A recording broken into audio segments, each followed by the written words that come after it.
name is Anele Mdoda and I am a Miss South Africa judge for the year of 2014. Go team!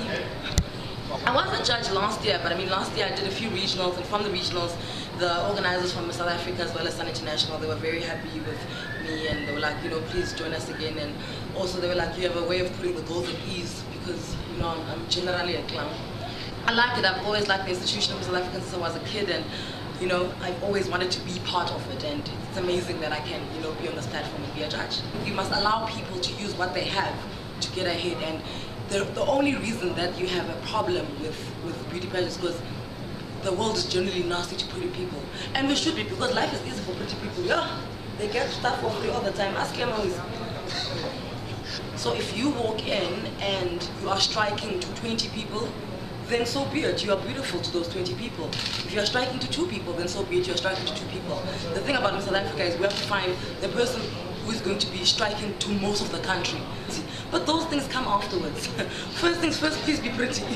You know what I'm saying? Then we can work on that. I think you can teach anyone to know the cabinet. You can't teach someone to be beautiful. Someone who's beautiful, it comes from here. Like that, just naturally radiant people. I need from a South Africa who knows it. We mustn't tell you to do that. When she sleeps at night, she must be like, you know that home I went to meet this, and that function I went to 2 weeks ago had this guy. Let me call the organizer and be like, hi, I'm in South Africa. You remember me? Right. Please, can you give me that guy's numbers? I need this woman. We need people who are looking now. Now with Miss South Africa, if the country doesn't see her, they don't buy into her. And we need the institution to carry on, because like I said, it's a great opportunity for people to become goodwill brokers, where you know what is needed and where you can get it, and then you just piece it together. If you're authentic, you don't have to remember who you were yesterday. So you can't come to us and be like, oh, I'm so humble. No, you won't tell us you're humble. We'll tell you you're humble. You being authentic means you're consistent, you know, because you don't have to lie about who you are and what you like.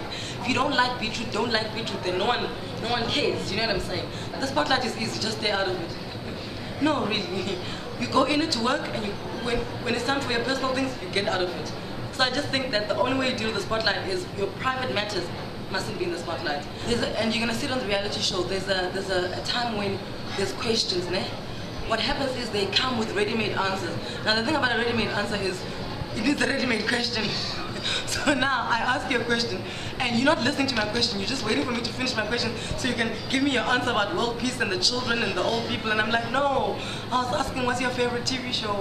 If being in this pageant doesn't make you free and floaty and happy and confident and open, then go do something else. You're beautiful, but go do something else. This has been by far the best judging panel. In this judging panel, it wasn't about, no, I want to put you in a place, or I want to catch you out. It was about, how do I make you a better person? And this is why I love them. Penina is amazing. She's been an editor of Glamour for years, and you know, she's done a great job at it, and she's a journalist. You know, so she's got the pretty glamorous side with the facts, with the grit. And then Nati, he's just such an amazing person. Like, he's got like a guru, hey? Like, he's just got like these life lessons that he says, and you're just sitting there, you're like, wow. Okay, Oprah, Dr. Phil, I don't know what to call you. Apparently I'm tough, but I think I get tough when I can see you lying to us, you know? Now every Saturday you're working with old children, with old people. No guys, come on. Even I'm not like that. I mean, once a year maybe, but no, all my weekends I spend them. And also people from South Africa, yes, when you are in South Africa, you go into those things where you work with charities and all that, but we're not looking for that person, because if you're telling me that you do charity every day, every weekend, it means you don't have a personality and you don't have a world knowledge. That's all you know. That's a problem. I need for you to know how to be at a party where people are drinking. You're in South Africa, duh, you're going to be around the world dealing with men who are drinking, trying to hit on you. Like, you need to have that life experience where I'm like, I can leave you alone and I'm not going to come back and you're married to some Arabian sheikh there. You are, do you know what I'm saying? Like, there has to be a streetwise knowledge, and people forget that because you want a beauty queen and you expect it to be so perfect. No, you need a streetwise person.